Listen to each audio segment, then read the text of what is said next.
मोक्षमार्गस्य नेतारं भित्तारं कर्म भूभृतां ज्ञातारं विश्वतत्त्वानां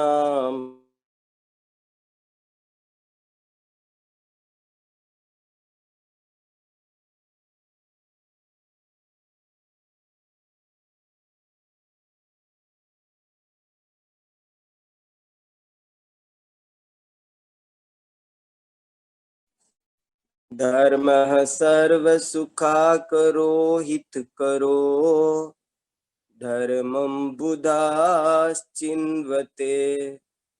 धर्मेणैव समाप्यते शिवसुखम् धर्माय तस्मै नमः। धर्मान्नास्त्यपरं सुहृद्भवभृताम् धर्मस्य मूलं दया धर्मे चित्तमहं दधे प्रतिदिनं हे धर्म मां पालय हे धर्म मां पालय। कमठे च धर्णेन्द्रे च सोचितं कर्म कुर्वती प्रभुस्तुल्यमनोवृत्तिः पार्श्वनाथ जिनोस्तु नः। बोलो 10 लक्षण महापर्व की जय। उत्तम त्याग धर्म की जय। 10 लक्षण महापर्व का आज 8वां दिन आ गया है। देखो कैसे तेजी से दिन बीतते जा रहे हैं। पिछले 7 दिनों में हमने उत्तम क्षमा, उत्तम मार्गव, उत्तम आर्जव, उत्तम शौच, उत्तम सत्य और उत्तम संयम और उत्तम तप धर्म का विस्तार से स्वरूप समझा। अब आज हम उत्तम त्याग धर्म का क्या स्वरूप है इसे शांति से समझेंगे। टॉपिक बहुत ही इम्पोर्टेंट है। ये जो 10 धर्म है इनको अगर कोई समझ ले तो उसका जीवन बहुत पवित्र हो जाएगा, लेकिन सही समझना जरूरी है। देखो भैया, जैन धर्म एक साइंस है, एक विज्ञान है और इसको समझना जरूरी है। बिना समझे विशेष लाभ नहीं होता।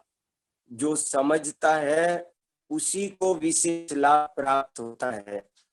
थोड़ा बहुत तो सबको मिल जाता है, लेकिन ऐसे ही यदि इसका असली फायदा उठाना है तो हमको थोड़ा गहराई में जाकर थोड़ा पढ़ना चाहिए, थोड़ा पूछना चाहिए, अपने नोट्स बनाने चाहिए। सबके पास में अपनी डायरी, किताबें होना चाहिए और उसमें जब तक आप कुछ अपने हाथ से नोट नहीं करेंगे, कुछ पूछेंगे नहीं। स्वाध्याय भी 5 तरह का है: वाचना, प्रच्छना, अनुपेक्षा, आमनाय, धर्मोपदेश। ये सब जब हम करेंगे तभी हमको स्वाध्याय का असली फल मिलेगा। इसलिए ये 10 दिन का काम नहीं है केवल कि हम केवल 10 दिन 10 लक्षण में आ गए, पूजा कर लिया, थोड़ा व्रत कर लिया और हो गई जैन धर्म की आराधना। ये तो मामूली बात है।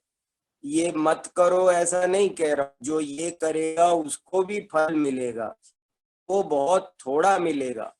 जैसे कोई 100 रुपए में 1 रुपए का फल चाहे तो वैसा मिलेगा, लेकिन अगर उसको असली फल चाहिए, पूरा फल चाहिए, तो उसको थोड़ा सा और मेहनत करना पड़ेगा। जैन धर्म को श्रमण धर्म कहते हैं। एक बात में बहुत मर्म है। अब देखो, अभी आज आपको जो एक मंगलाचरण सुनाया, कई मंगलाचरण सुना चुका हूं आपको। अच्छे अच्छे मंगलाचरण, अच्छे अच्छे दोहे, इन सब को भी आप नोट करो, इनको याद करो, इनका मतलब क्या है वो समझो। सबको जिनवाणी के 10-20 वाक्य कंठस्थ होने चाहिए तब, और उनको बार बार पढ़ना चाहिए, तब जा करके बहुत कुछ लाभ होता है। देखो अभी मैंने क्या बताया आपको, एक बहुत इम्पोर्टेंट सुनाया।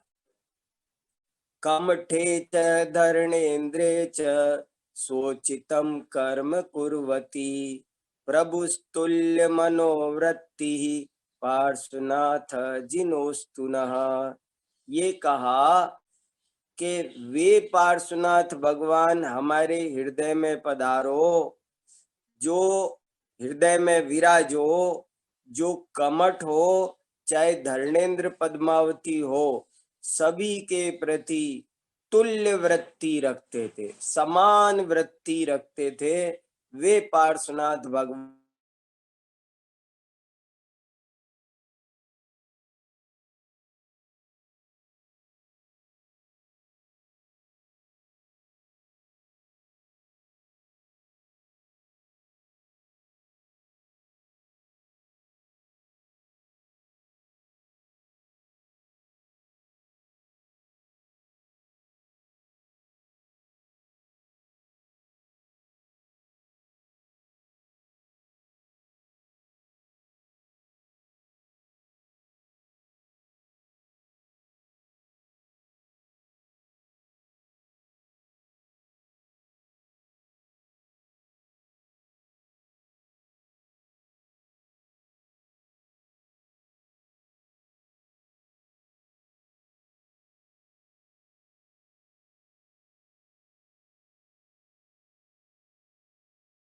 का उदय और एक होता है पाप का बंध। एक पाप का उदय और एक पाप का बंध। पाप का उदय तो सब चाहते हैं, सबको उदय की फिक्र है। पुण्य के मामले में भी हम सब क्या चाहते हैं, जरा सोचो। हम सब ये चाहते हैं कि हमारे जीवन में हमेशा पुण्य का उदय रहे, पाप का उदय कभी भी ना आए। ऐसा हम उदय तो सब चाहते हैं, लेकिन बंद की ओर हमारा ध्यान नहीं जाता है, जबकि बंद की ओर ध्यान जाना चाहिए। अभी आप बंद तत्व का अध्याय पढ़ रहे थे ना, मुझे अच्छा लग रहा था। नितिन भाई बहुत अच्छा सुना रहे थे बंद तत्व का प्रकरण, कैसे कैसे किस कर्म की कितनी स्थिति प्रकृति क्या, बहुत जरूरी है वो समझना भी, तत्वार्थ सूत्र भी। तो उसमें कहा है कि बंद पर ध्यान दो, उदय पर ध्यान देते रहते हो, लेकिन उदय पर ध्यान मत दो, बंद पर दो। क्यों? उदय पर ध्यान देने से कोई फायदा नहीं। उदय तो वैसा ही होगा जैसा पहले हम बंद कर चुके हैं। उदय तो वो है जो हम पहले बांध चुके हैं। जो पहले बांधा है वो उदय में आता है। उसमें किसी का कोई पुरुषार्थ नहीं चलता, उसमें कुछ पुरुषार्थ नहीं चलता। लेकिन बंद की ओर ध्यान देना चाहिए, क्योंकि जब हम बंद की ओर ध्यान देंगे तो हमारा पुरुषार्थ वहां चलता है। हमारे हाथ में है कि हम बंद पाप का करें या पुण्य का करें या ना करें। ये सब हमारे हाथ में है, कम करें ज्यादा करें वो सब हमारे हाथ में है। इसलिए बंद पर ध्यान दो। और इस टीका में बहुत बढ़िया ढंग से ऐसा समझाया कि देखो, पार्श्वनाथ भगवान, बहुत बढ़िया सीन है कि पार्श्वनाथ भगवान पर उपसर्ग हो रहा है, कमठ उपसर्ग कर रहा है, समझो वो सीन। देखो अपनी आंखों से कल्पना करो कि पार्श्वनाथ भगवान पर उपसर्ग हो रहा है, कमठ उपसर्ग कर रहा है। तो कह रहे हैं कि देखो इस समय पार्श्वनाथ भगवान के तो क्या चल रहा है, पाप का उदय, तभी तो उन पर उपसर्ग हो रहा है। और कमठ का क्या चल रहा है, पुण्य का उदय। कमठ का पुण्य का उदय चल रहा है। क्यों? क्योंकि देखो, वो पार्श्वनाथ पर उपसर्ग कर रहा है, लेकिन फिर भी पार्श्वनाथ कोई प्रतिक्रिया नहीं कर रहे हैं।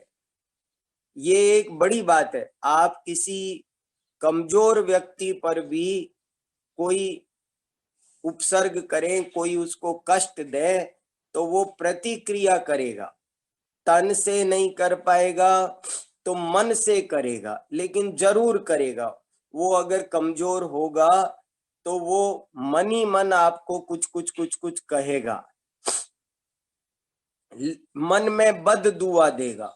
लेकिन पार्श्वनाथ उस कमठ के प्रति कोई दुर्व्यवहार नहीं कर रहे हैं, कोई प्रतिक्रिया नहीं कर रहे हैं, मन से भी उसका, पार्श्वनाथ भगवान के पल्ले में इतना पुण्य था कि यदि वे कमठ का कुछ बुरा सोचते तो सोचने मात्र से, इच्छा करने मात्र से कमठ का बुरा हो जाता। इतना पुण्य पार्श्वनाथ के पल्ले में था, लेकिन उन्होंने फिर भी उसका बुरा भी नहीं सोचा।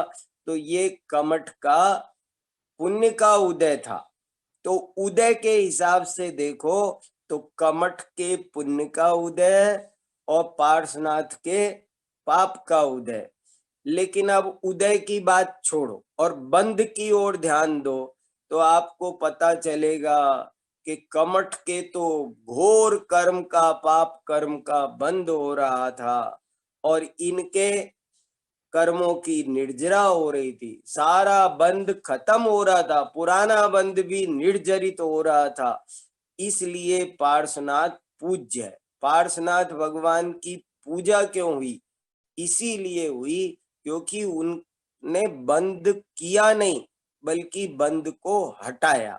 तो बंद को हटाना यही एक सबसे बड़ा धर्म है। हमको 24 घंटे पूजा करते समय, सब काम करते समय यही ध्यान रखना है कि बंद ना हो। हमें बंद नहीं करना है। कर्म का बंद नहीं करने का नाम ही धर्म है। तो देखो, अब आज हम उत्तम त्याग धर्म का क्या स्वरूप है वो हम समझने की कोशिश करते हैं। बहुत इम्पोर्टेंट त्याग धर्म है। मैं आपको 2-3 बातें पूजा में से पहले पढ़ के सुनाते हैं, फिर कुछ जरूरी जरूरी बातें आपको और बताएंगे। उत्तम त्याग धर्म की परिभाषा।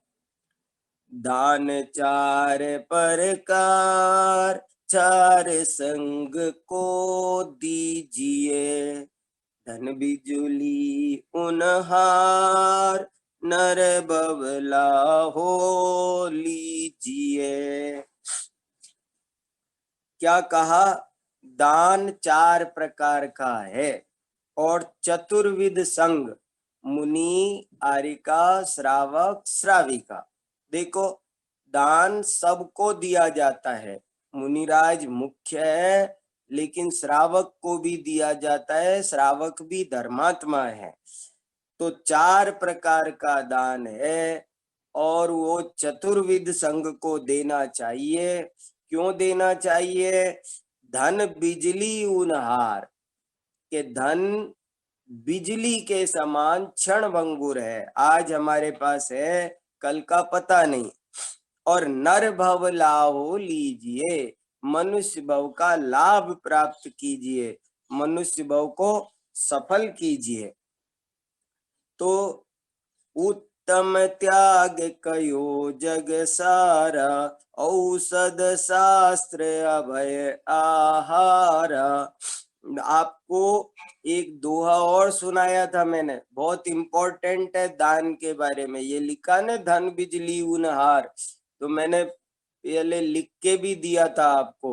वो भी बहुत जरूरी है और याद करने लायक है। वो क्या?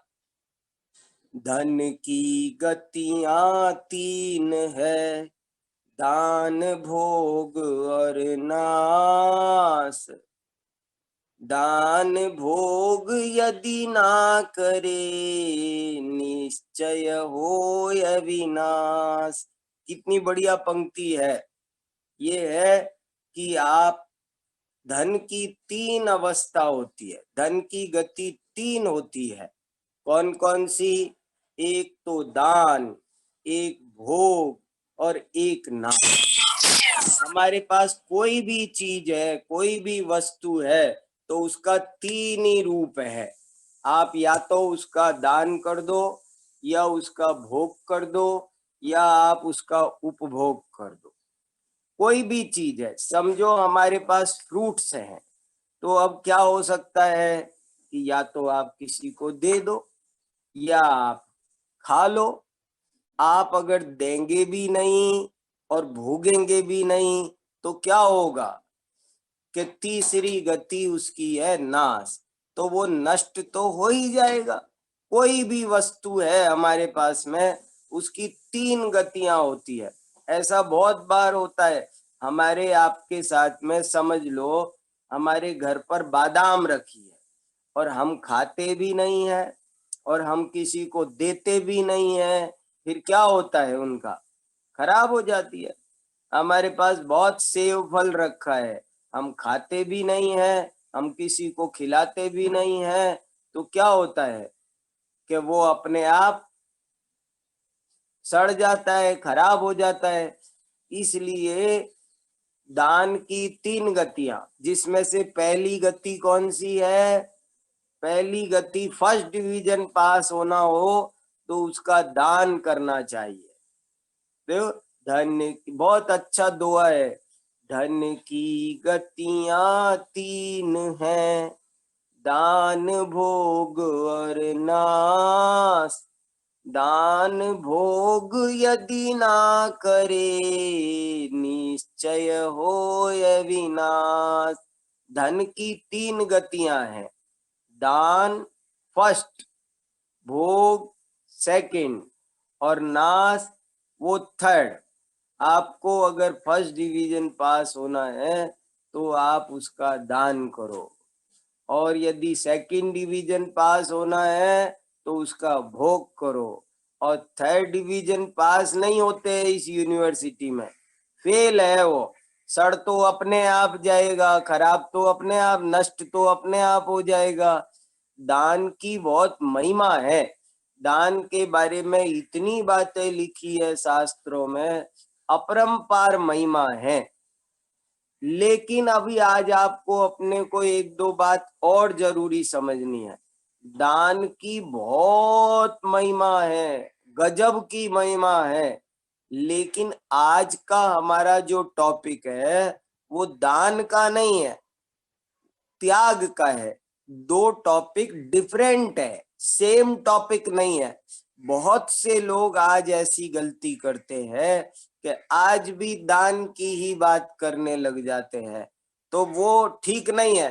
अगर आप आज भी दान की बात करोगे तो त्याग की बात कब करोगे? और बहुत से लोग तो आज दान की भी बात नहीं करते, बल्कि केवल चंदा देने की बात, चंदा लेने की बात करते हैं। इसलिए हमको बहुत सावधानी से इसको समझना है। देखो कितनी बढ़िया बात बता रहे हैं। उत्तम त्याग कयो जग सारा, औषध शास्त्र अभय आहार। नियचे राग द्वेष निर्वारे, ज्ञाता दोनों दान समारे। दो चीज अलग अलग है, उनको हमें सावधानी से समझना है।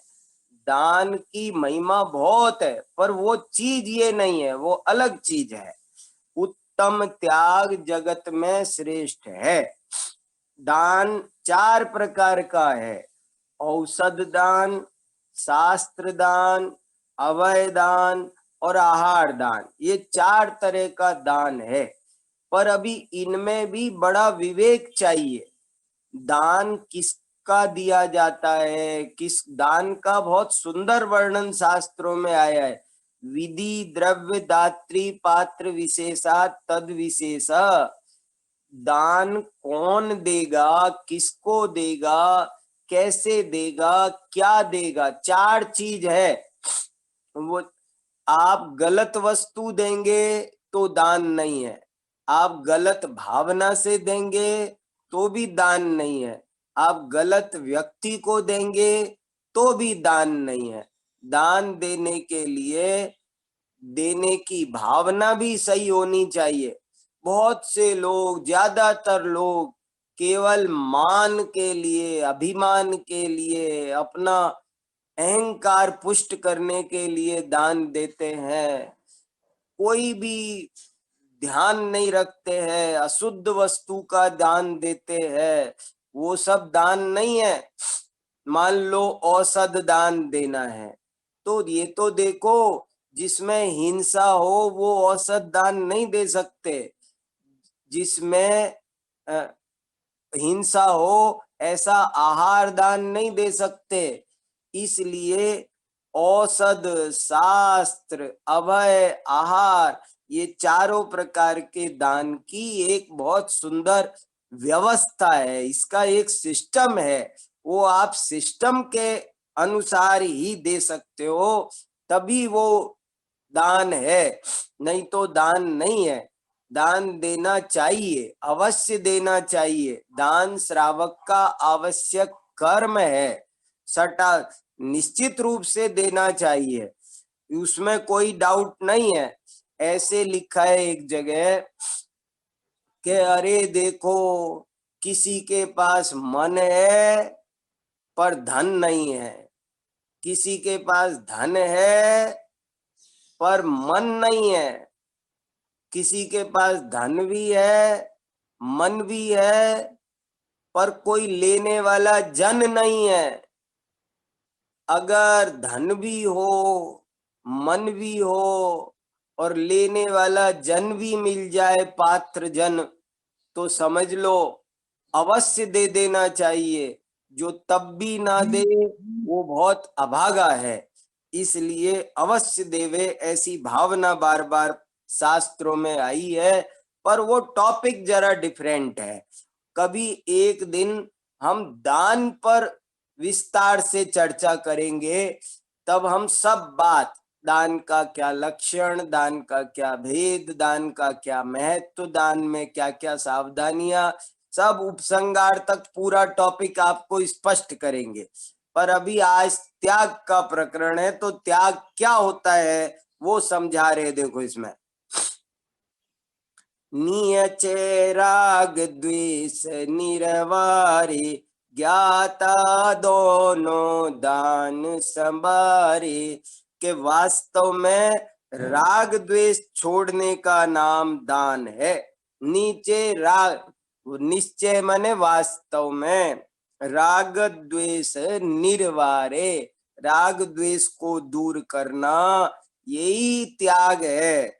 ज्ञाता दोनों दान संभारे, ज्ञानी लोग दोनों टॉपिक को अपने जीवन में धारण करते हैं। दान का भी महत्व है, इसलिए उनके जीवन में दान भी पाया जाता है, और त्याग का भी बड़ा महत्व है, इसलिए त्याग पर भी ध्यान देते हैं। दोनों संभारे कूप जल सम, दरब घर में परिणया। निज हाथ दीजे साथ लीजे, खाए खोया बह गया। एक बहुत बढ़िया उदाहरण दिया इन्होंने, कूप जल सम, कुएं के पानी के समान। कुएं का पानी कैसा होता है कि कुएं के में से पानी निकालो निकालो निकालो, कम नहीं होता है, जितना निकालोगे नीचे जमीन में से उतना ही निकल आता है। ये बहुत बड़ा साइंस है कि दान देने से संपत्ति घटती नहीं है। ये गजब की बात है। बल्कि उस कुएं में से पानी नहीं निकालो तो खराब हो जाता है उसका पानी। कुएं में से पानी निकालेंगे नहीं तो पानी खराब हो जाएगा, पानी निकालना जरूरी है। ऐसे ही घर में हमारे पास संपत्ति है, उसे निकालना जरूरी है। एक और बहुत अच्छा दोहा है, पानी बढ़ा नाव में, घर में बड़ा दाम, दोनों हाथ उलीचिए, यही सयाना काम। कि जैसे हम नाव में बैठ के जा रहे हैं और नाव में पानी बढ़ जाए तो क्या मतलब हुआ? नाव में पानी बढ़ गया, समझो खतरा, डेंजर। क्या हो गया? अब नाव कभी भी डूब सकती है। तो क्या करना कि उस पानी को बाहर निकालो। यही समझदारी का काम है। ऐसे ही बहुत परिग्रह इकट्ठा होना वो बहुत दुख का कारण है। बहुआरंभ परिग्रह त्वम नारकस्य, ज्यादा परिग्रह आकुलता का कारण है। परिग्रह को पाप कहा है, तो इसलिए हमको उसे देना ही चाहिए।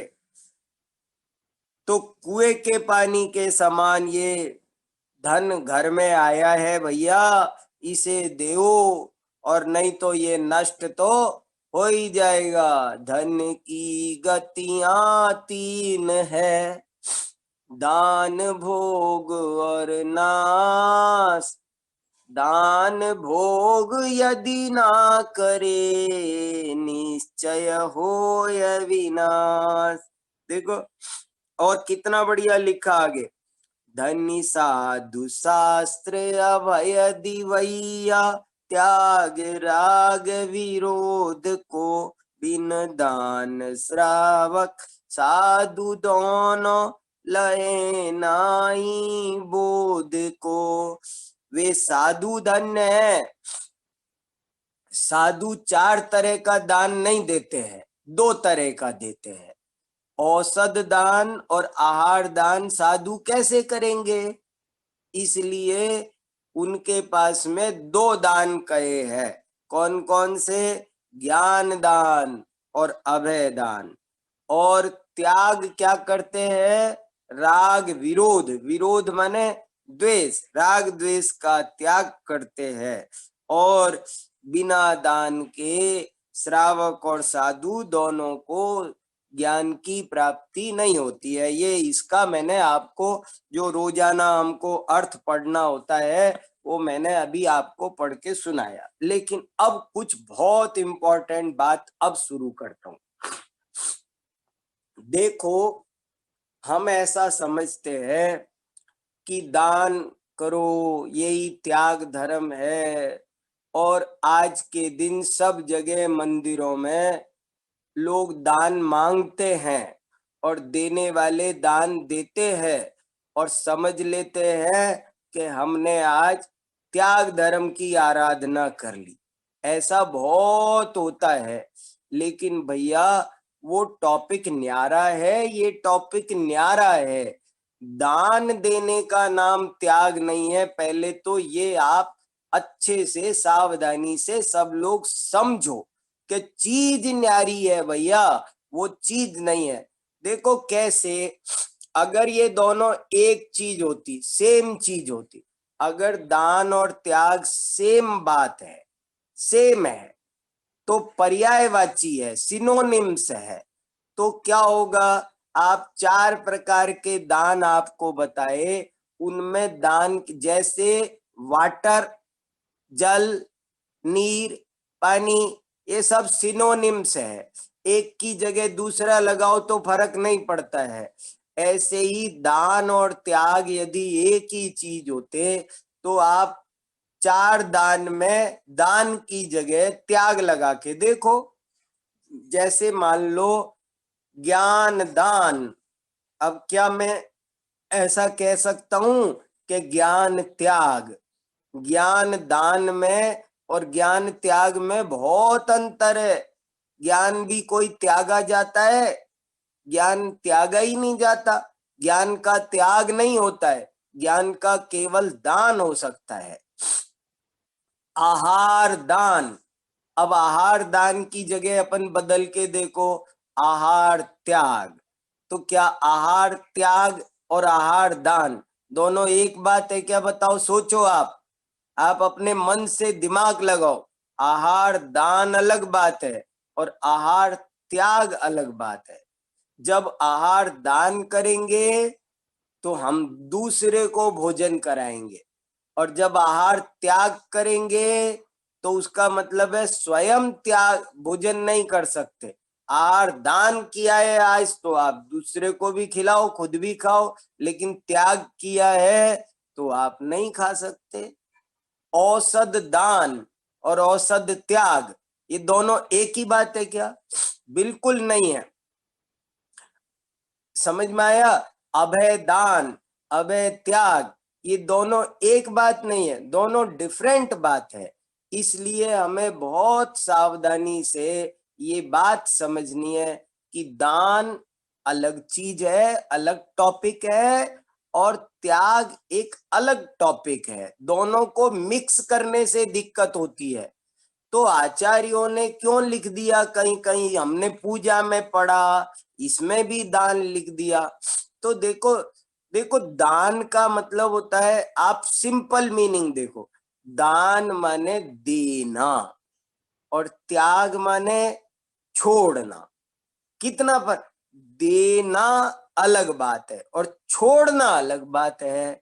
दान में दिया जाता है और त्याग में दिया नहीं जाता है। त्याग में तो छोड़ दिया जाता है, हम छोड़ देते हैं उसको। तो ये एक बड़ी गजब की चीज है। हम ये तो बता रहे हैं, जैन धर्म बता रहा है, उत्तम त्याग धर्म कह रहा है कि आप छोड़ दो, सब कुछ छोड़ दो। जैसे तप धर्म है वो निवृत्ति प्रदान है, ऐसे ही त्याग धर्म वो निवृत्ति प्रदान। अब ये ऊंचे ऊंचे धर्म शुरू हो गए, ये बात धीरे धीरे बहुत ऊपर आ गई है। अब बहुत निवृत्त, देखो कल बताया ना, तप में निवृत्ति प्रदान। जैसे समझो मैंने आज एकासन किया, एक एक बार भोजन करने का, तो ये एकासन में तप क्या है? एक बार भोजन करना ये तप है?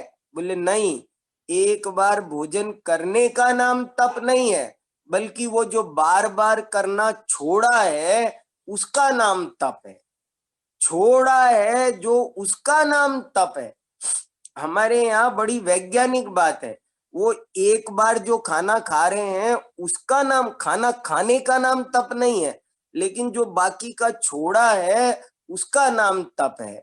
ऐसे ही त्याग, जैसे हम भगवान सब कुछ छोड़कर बैठे हैं, ऐसे ही एक दिन हमको सब कुछ छोड़कर बैठना है। यही हमारा टारगेट है, यही हमारा लक्ष्य है। इसलिए हमको त्याग का स्वरूप अलग समझना है। त्याग माने छोड़ना, दान माने देना। लेकिन क्या होता है, मैंने इस पर भी सोचा कि दान की बात क्यों की गई, आखिर क्या कारण है? तो कारण ये है कि सीधे त्याग कई लोग नहीं कर पाते हैं, तो उनको दान के रास्ते से त्याग के रास्ते पर पहुंचाया। जैसे एक होती है डायरेक्ट फ्लाइट और एक होती है इनडायरेक्ट, गैप करके, ब्रेक दे करके। ऐसे ही दानम पारंपर्येण मोक्ष कारणम, दान को हमने परंपरा से त्याग का कारण जानकर, यहाँ पर दान का, हम किसी से कहे तुम छोड़ो इसको फेंक दो, हम घर में कोई चीज है और मैं बोलता हूं कि इसे फेंक, मैं कहूं इसको, इस रुमाल को फेंक दो, तो कोई नहीं, कैसे फेंक? अच्छा किसी को दे दो, तुम अपने दोस्त को दे दो, अपने स्टूडेंट को दे दो, हाँ दे सकते हैं। तो हम किसी चीज, कई बार हम चीजों को छोड़ नहीं पाते हैं।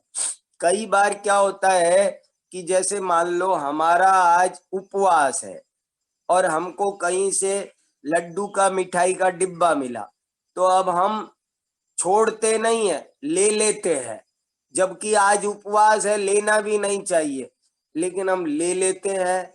और अब सोचते हैं अब क्या करें, तो किसी को दे देते हैं। तो ये हम रागी जीवों का स्वभाव है कि हम किसी चीज को डायरेक्ट छोड़ नहीं पाते हैं। हमारे पास में कोई भी वस्तु है, कीमती है, हम उसका भोग नहीं करेंगे, लेकिन हम किसी को दे देंगे उसे, तो दान तो हो जाएगा उसका। फिर दान करते करते हमारा मोह कम होगा और हम एक दिन त्याग भी कर देंगे। इसलिए आचार्यों ने दान की चर्चा की है त्याग के प्रकरण में। पर त्याग तो अलग चीज है। देखो, दान हमेशा अच्छी चीज का किया जाता है, लेकिन त्याग तो बुरी चीज का किया जाता है। दान तो परोपकार की भावना से किया जाता है, लेकिन त्याग तो केवल आत्म कल्याण की भावना से किया जाता है। त्याग माने छोड़ना, बुरी चीज छोड़ना। तो वास्तव में लिखा नहीं इसमें साफ साफ, नियचे राग द्वेष निरवारे, निश्चय से राग द्वेष को छोड़ना, यही उत्तम त्याग धर्म है। आज हमको इस बात पे चिंतन करना चाहिए कि राग द्वेष क्या होता है। आज उत्तम त्याग धर्म की चर्चा कैसे हो सकती है? ऐसे हो सकती है कि जब अपन ये सोचे कि राग द्वेष क्या है, क्यों पैदा होते हैं, कैसे मिटे। राग द्वेष जैन धर्म का एक बहुत ही सारगर्भित शब्द है।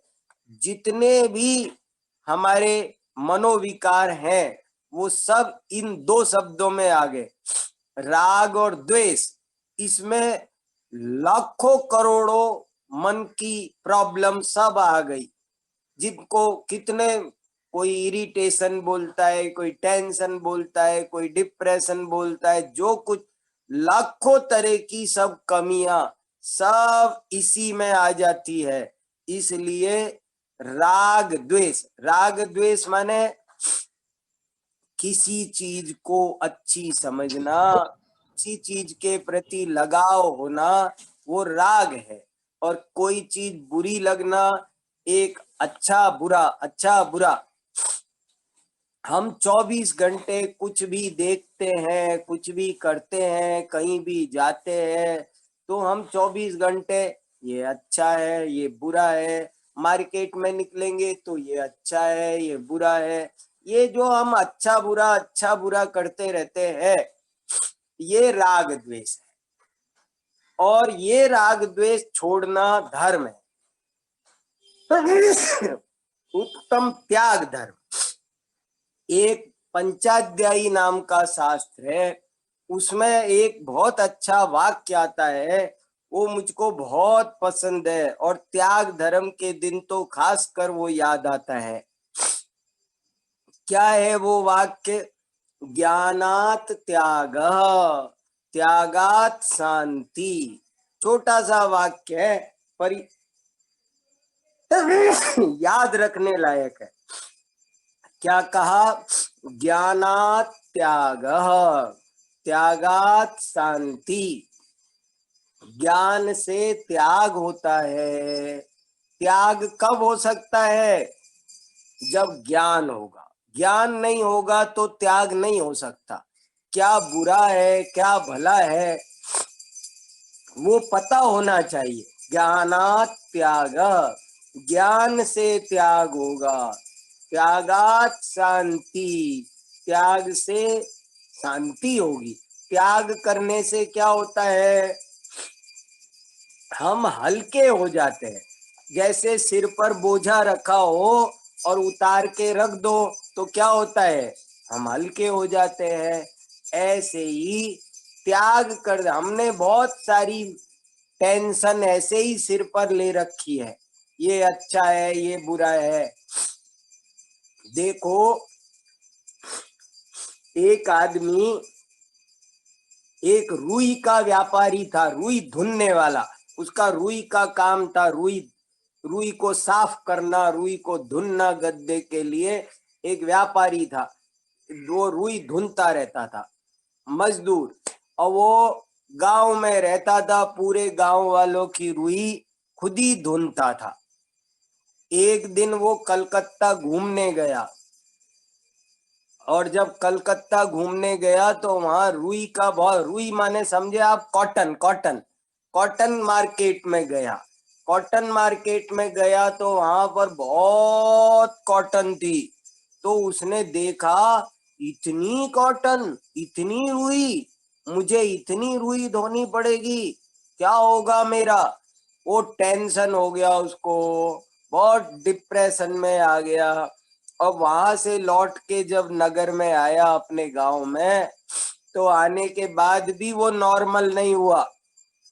वो सोचने लगा, हाय इतना सारा कॉटन आएगा मेरे पास में, मुझे उस सब का सबको धुनना पड़ेगा, मैं कैसे करूंगा। वो बहुत चिंता में हो गया, उसको बहुत चिंता हो गई। और चिंता सबसे बुरी चीज है, चिता से भी बुरी चीज होती है चिंता। वो चिंता हो गई उसको। तो क्या हुआ कि वो डिप्रेशन में रहने लगा। और डॉक्टर आए, देखा, चेकअप किया, कोई खराबी नहीं निकली। बाद में एक साइकोलॉजिस्ट को बुलाया गया। साइकोलॉजिस्ट ने उसकी काउंसलिंग की, और वो समझ गया कि क्या मामला है। उसने समझ लिया कि ये वो रुई मार्केट में, कॉटन मार्केट में गया था, और उससे इसको टेंशन हुआ है।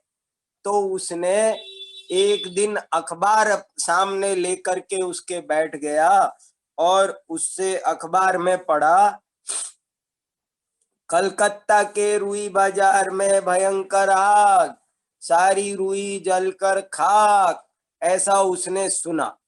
तो सुना तो उसकी सारी चिंता दूर हो गई।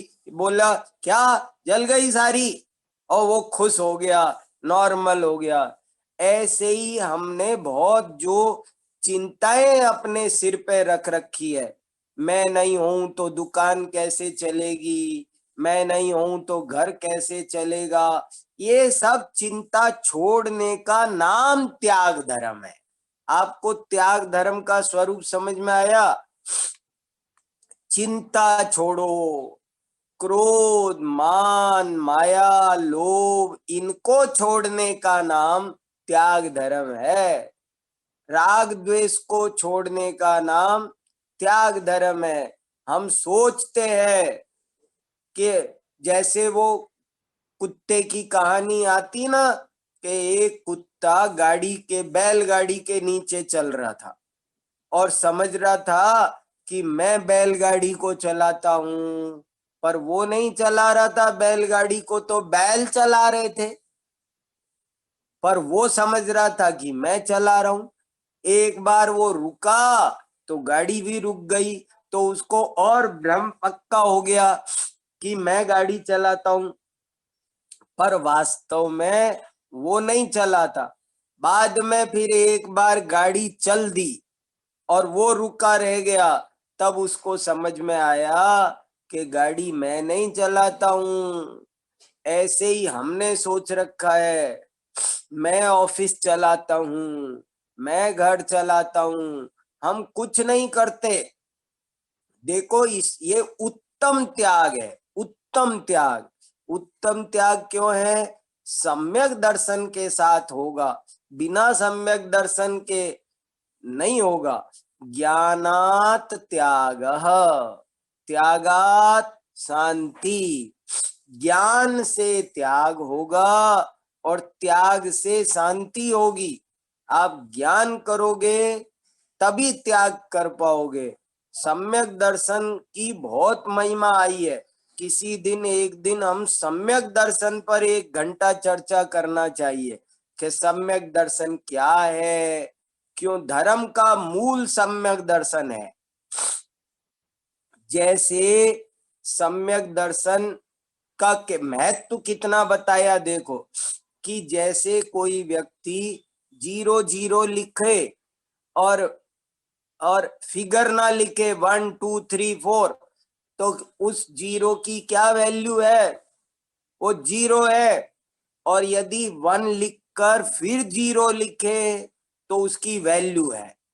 फिगर हो तो जीरो की वैल्यू है, और फिगर नहीं हो तो जीरो की कोई वैल्यू नहीं है। एक है तो जीरो की वैल्यू।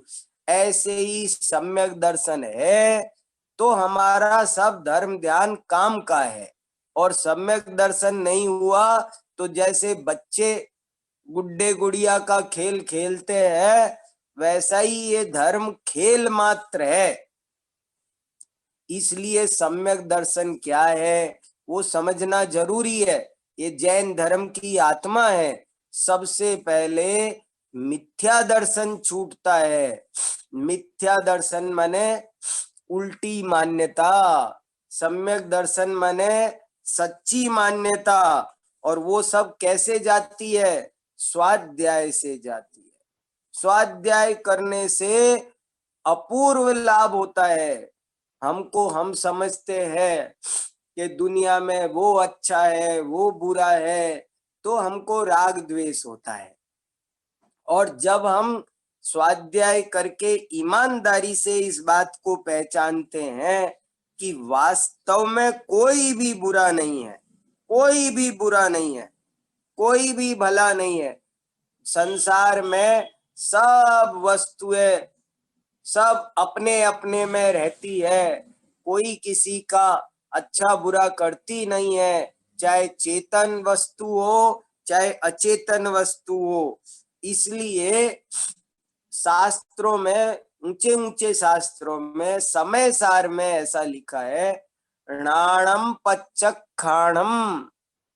बहुत ऊंची बात लिखी। क्या लिखा? त्याग किसको कहते हैं? तो लिखा कि ज्ञान का नाम ही त्याग है। आपको स्व और पर का भेद ज्ञान हो जाए, इसका नाम त्याग है। हमको क्या होता है? ज्ञान नहीं। पर वस्तु को जब हम अपनी मानेंगे तो हम छोड़ भी नहीं पाएंगे। हम पर वस्तु को कब छोड़ेंगे अच्छे से? जब हम उसको पर की मानेंगे, तभी हम उसको अच्छे से छोड़ पाएंगे, नहीं तो हम छोड़ भी नहीं पाएंगे। इसलिए सब तरह के विकल्प छोड़ो। देखो, इच्छा छोड़ो, चिंता छोड़ो। क्या करते हैं भगवान? हम रोज मंदिर दर्शन करने जाते हैं तो भगवान क्या करते हैं? उन्होंने सब छोड़ दिया। कैसे पद्मासन लगा करके वे बैठे हैं। चलना छोड़ा, देखना छोड़ा, सुनना छोड़ा, सोचना छोड़ा। ये है असली त्याग धर्म। असली त्याग धर्म क्या है? सब कुछ छोड़ देने का नाम ही वास्तव में त्याग धर्म। अपना खजाना हमको मिल जाएगा। जब हमने फालतू की चीजें ले रखी है तो हमको अपना खजाना नहीं मिल रहा है। हम आत्मा को नहीं पहचान पा रहे हैं। आत्मा को पहचानने का नाम धर्म है। आत्मा में अपने जो अनंत गुण भरे हैं उनको पहचानने का नाम उत्तम त्याग धर्म है। ये सब बहुत आध्यात्मिक धर्म है। और पहले ये सबको आती थी। एक दुआ है ना, कला बेहतर पुरुष की जिनमें दो सरदार, एक जीव की जीविका एक जीव उद्धार। भले 72 कलाएं हैं, लेकिन उनमें से दो बहुत इंपॉर्टेंट है। एक अपनी आजीविका की कला और एक हमको अध्यात्म विद्या जरूर आनी चाहिए। पहले हर आदमी को अध्यात्म विद्या आती थी, चाहे वो किसान हो, मजदूर हो, कोई भी हो, चाहे राजा हो, पर अध्यात्म विद्या सबको आती थी। उसके बिना कुछ नहीं है। जिसने आत्मा को नहीं जाना उसने कुछ नहीं जाना। एक पंडित जी नाव में बैठे, और नाव में बैठे तो नाविक से पूछा कि तुमको गणित आता है? गणित, मैथ्स? तो उसने कहा नहीं आता। फिजिक्स आता है? बोले नहीं आता। एस्ट्रोलॉजी, बोले वो भी नहीं आता। वो पंडित जी बैठे थे नाव में, वो पूछ रहे थे किससे? नाव चलाने वाले मजदूर से। बार बार बहुत क्वेश्चन, तुमको आर्ट आता है, हिंदी आती है, इंग्लिश आती है, संस्कृत आती है? तो वो मना करता था कि मुझे वो पढ़ा लिखा नहीं था। वो कहता था मुझको कुछ नहीं आता है। अच्छा, तो तुम्हारी तो आधी जिंदगी बेकार ही गई। तुमको ये कोई हिंदी अपना नाम लिखना नहीं आता, तो तुम्हारा तो आधा जीवन बेकार गया। ऐसे पंडित जी उसको कहते थे। इतने में ही थोड़ी देर बाद नदी में बहुत तेज तूफान आया, बहुत बाढ़ आ गई, ऊपर से बहुत पानी आ गया। पानी आया तो वो जो नाव चलाने वाला मल्लाह था, उसने पंडित जी से पूछा कि पंडित जी, आपको तैरना आता है, तैरना? तो पंडित जी बोले नहीं, मुझको संस्कृत आती है, मुझको ज्योतिष आता है, मुझको व्याकरण आता है, मुझको बहुत ये आता है, वो आता है, सब सुन। वो बोला अभी ये कुछ काम नहीं आएगा, आप ये बताओ तैरना आता है, स्विमिंग आती है कि नहीं? बोले वो तो एक नहीं आता। तो बोले अब समझ लो, आज आपकी पूरी जिंदगी बेकार गई। तो ऐसे ही है संसार में, जैसे नदी में तैरने की कला आनी चाहिए। नदी में रहो पर तैरने की कला सीखो, भवसागर में रहो पर तैरने की कला सीखो। वो क्या है? ज्ञाता दृष्टा रहना। राग द्वेष कैसे नहीं होगा? बहुत उत्तम त्याग धर्म का असली स्वरूप बता रहा हूं आपको। आपको ऐसे लोग मिलेंगे कि आपसे कहेंगे कि हमको चंदा दे दो, हो गया तुम्हारा त्याग धर्म। पर मैं आपको बहुत अच्छे मन से, पवित्र मन से, बहुत जिनवाणी का सार आपने प्यार से बुलाया, इसलिए मैं बिना किसी स्वार्थ के आपको असली मर्म बता रहा हूं। राग द्वेष छोड़ो, सब तरह की चिंता फिकर सब छोड़ दो, और आप तो ज्ञाता दृष्टा रहो। इसका नाम धर्म है। समस्त मनोविकारों को आत्मा, स्वयंभू स्तोत्र में समंत भद्राचार्य ने बार बार लिखा है क्या? स्वदोष शांत्या विहितात्म शांति, के जो अपने दोषों को त्यागेगा वो सुख होगा। दुनिया में कोई दुख का कारण नहीं है, हमारे दृष्टि में दोष है, इसलिए हमको दुख है। हम तो पूछा जाए तो आनंद ही आनंद भरा है आत्मा में, लेकिन हम दुखी हैं। क्यों दुखी है? क्योंकि हम चिंता है, हम कुछ चाहते हैं, हमको इच्छा है, हमको भय है। भय का त्याग करो। कौन हमारा क्या कर सकता है? देखो, क्या भय, किस चीज का भय? क्यों? जो कुछ होना है वो निश्चित है, और भय से कुछ नहीं होता।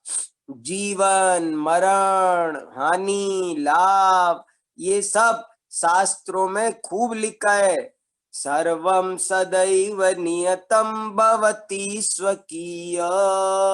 भैया, सब कुछ तुमको कोई मार सकता है? हम हमारा अगर आयु कर्म है तो हमको कोई नहीं मार सकता, और यदि हमारा आयु कर्म समाप्त हो गया तो हमको कोई बचा नहीं सकता। सब कर्म के उदय से जीते हैं, किसी के जिलाने से नहीं जीते हैं। सब अपने भाग्य का खाते हैं। इसलिए कोई तरह की चिंता, कोई तरह की इच्छा, कोई भी तरह का भय, किसी को अच्छा बुरा मानना, ये सब बैड हैबिट्स है। और इन सब को आज छोड़ दो। संपूर्ण राग द्वेष को छोड़ दो। मिथ्यात्व का त्याग कर दो। त्याग कर दो माने फेंक दो, छोड़ दो, ये देने की चीज भी नहीं है, ये किसी को देने की चीज नहीं है। हम किसी को ज्ञान का दान हो सकता है, लेकिन राग द्वेष का दान नहीं हो सकता, ये तो छोड़ने ही है। इसलिए हमको इन सब को छोड़ने का जो अभ्यास करना है, राग द्वेष को कम करने की जो हमें प्रैक्टिस करनी है, इसका नाम उत्तम त्याग धर्म है। अब आपको कल जो 2-3 प्रश्न थे वो मैं जरा सा उनका उत्तर भी दे देता हूं, जरूरी है। आज का मंत्र ये है, ओम ह्रीं श्री उत्तम त्याग धर्मांगाय नमः। ओम ह्रीं श्री उत्तम त्याग धर्मांगाय नमः। ओम ह्रीं श्री उत्तम त्याग धर्मांगाय नमः। कल 2-3 बहुत अच्छे अच्छे आपने प्रश्न पूछे थे, मैं उन प्रश्नों का भी उत्तर देना चाहता हूं। देखो, एक तो ये पूछा था आपने कि 7 दिन में कौन से 7 रस छोड़ते हैं, तो हमने सब फिर से वो जो 1-2 जगह भूल रहे थे वो भूले बिना अब आपको बताते हैं फाइनल। कल हमने इस पर 2-3 विद्वानों से मैंने रस परित्याग नाम का तप क्या होता है चर्चा भी की, और मैंने पढ़ा भी, और बहुत नई नई बातें समझ में आई। देखो, पढ़ते हैं तो बहुत ज्ञान बढ़ता है सही बात समझ में आती है। रस परित्याग व्रत का मतलब क्या होता है, तप का क्या मतलब होता है, तो कई बातें आई, वो बताता हूं आपको।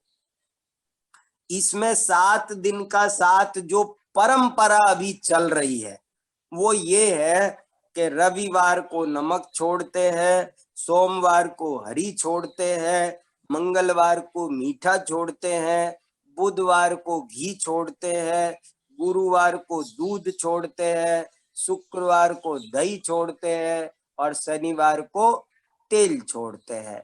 ये क्रम परंपरा में अभी चलता है। पर हमने देखा शास्त्रों में भगवती आराधना मूलाधार मूलाचार, उसमें देखा तो वास्तव में ये 7 दिन के 7 रस हमने बना रखे हैं, उन्होंने तो 6 रस होते हैं ये देखो, अब हरी हरी कोई रस है क्या? हरी कोई रस नहीं है।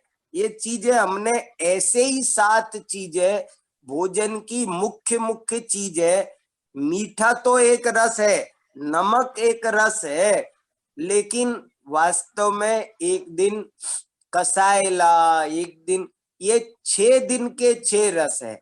और 6 दिन ही नहीं, आप किसी भी दिन कोई भी रस छोड़ सकते हो, ऐसा लिखा है। कोई नियम नहीं है कि आप रविवार को ही नमक छोड़ोगे, आप सोमवार को भी नमक छोड़ सकते हो, और 2 भी एक साथ छोड़ सकते हो।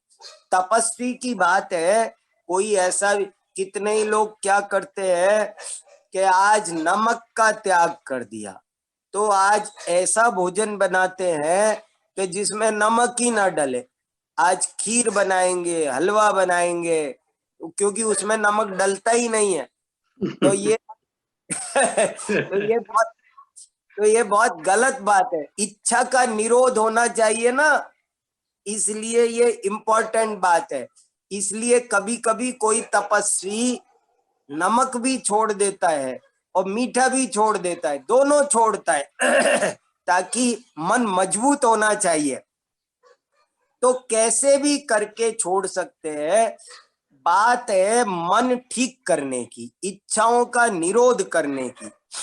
और कभी कभी कभी एक साथ 6 रस भी छोड़े जा सकते हैं, लेकिन जीवन पर्यंत नहीं छोड़े जाते, ये लिखा है। कोई कोई आदमी जीवन पर्यंत 6 रस का त्याग करता है, वो गलत बात है। तो एक प्रश्न तो ये था। दूसरा एक प्रश्न आपने पूछा था कि अष्टमी और चतुर्दशी को क्यों ज्यादा महत्व दिया है, अष्टमी और चतुर्दशी का क्यों उपवास करते हैं। तो मैंने, परंपरा से तो चलता ही है, बहुत सारी बात है, पर कल मैंने दिन में बहुत स्वाध्याय किया और देख करके मेरे को कई बात मिली। इसमें वो क्या मिली एक सकल कीर्ति आचार्य हुए हैं, ये किताब है। इस किताब में सकल कीर्ति का श्रावकाचार्य, इसमें 3 श्लोक आए हैं। वो श्लोक में क्या लिखा है आपको सुनाता हूं। अष्टम्याम उपवासम ही ये कुर्वन्ति नरोत्तमा हत्वा कर्माष्टकम तेपि यान्ति मुक्तिम सुदृष्टया नियमेन यस्त्वष्टम्याम कुरुते पुमान् स्वाष्ट कर्माणि हत्वा स भजेत् सारम गुणाष्टकम। ये लिखा है कि अष्टमी का उपवास इसलिए करते हैं ताकि 8 कर्मों से रहित होने का, मुक्ति का जो हमारा टारगेट है वो हमको बराबर ध्यान में रहे। साफ साफ मूल शास्त्र में लिखा हुआ है, पुराना शास्त्र है, और उसमें ये लिखा है। देखो जैन धर्म में मूल काम है 8 कर्मों को अष्ट कर्म देना है धूपम, तो बोले अष्टमी का इसलिए कि हमें अष्ट कर्म नष्ट करने हैं। चतुर्दशी वाला क्या कहते हैं देखो, वो भी एक श्लोक आप सुनो। प्रोसदम नियमेनैव चतुर्दश्याम करोति यः चतुर्दश गुणस्थानानि अतीत्य मुक्तिमाप्नुयात्। के साफ साफ लिखा 29 नंबर का श्लोक है, पेज नंबर 372। जो चतुर्दशी के दिन नियम पूर्वक प्रोसदोपवास करता है वह 14 गुण स्थानों को पार करके मोक्ष में जा विराजमान होता है। 14 गुण स्थान, चतुर्दशी का 14 गुण स्थान, अष्टमी का 8 कर्म। तो ये बहुत खास बात हो गई। असल में क्या है, हमारे 2 टॉपिक बहुत इंपॉर्टेंट है जिनवाणी के। एक, इन पर 2 दिन 2 लेक्चर होना चाहिए। एक दिन हमको 8 कर्म पर 1 घंटा कम से कम व्याख्यान होना चाहिए, प्रवचन होना चाहिए। ऐसे ही एक दिन 14 गुण स्थान, इस पर एक प्रवचन होना चाहिए कम से कम 1 घंटा। क्या होते हैं ये 2 चीज बहुत जरूरी है, बच्चे बच्चे को पढ़ाई जाती है, सिखाई जाती है, जैन धर्म का सार है। तो हमारे आचार्यों ने अष्टमी और चतुर्दशी इसीलिए बनाई है कि आपको हर हफ्ते याद आना चाहिए कि मुझे 8 कर्म नष्ट करने हैं। अष्टमी आ गई, मुझे अष्ट कर्म नष्ट करने हैं। चतुर्दशी आ गई, मेरे को 14 गुण स्थान पार करने हैं। अभी मैं पहले गुण स्थान में हूँ, मुझे चौथे में जाना है। अब मैं चौथे में आ गया, अब मुझे 5वें में जाना है। अब मैं 5वें में आ गया, अब मुझे 6ठे में 7वें में जाना है। ऐसे गुण स्थान की बात और अष्ट कर्म को नष्ट करने की बात कभी भी भूलो मत, इसलिए अष्टमी और चतुर्दशी है, ऐसा इसमें लिखा है।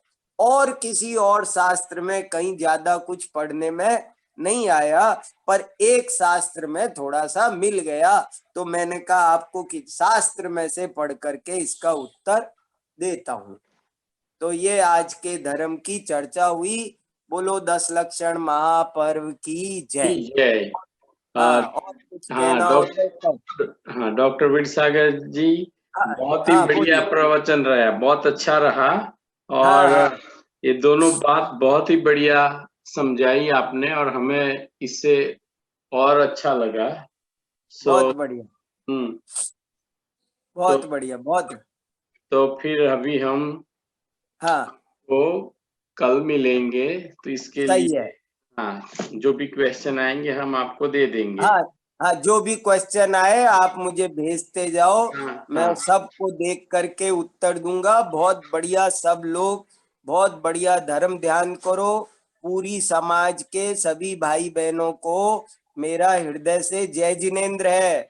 बहुत शुभकामना है। मुझे सबकी याद आती है, सबसे मिलने का मन करता है। सब लोग अच्छा अच्छा धर्म ध्यान करो, बहुत बढ़िया। हमारा पूरा साथ आपके साथ है, आप ऐसा समझना मैं आपके ही साथ हूँ। और बहुत ही बहुत बढ़िया धर्म। हाँ, हाँ तो बहुत ही अभी, अच्छा। हाँ तो अभी मैं जिनवाणी विराजमान करता हूँ। जावाणी के ज्ञान ते सोजे लोकालोक। सो वाणी मस्तक नमो सदा देत हूँ ढोक।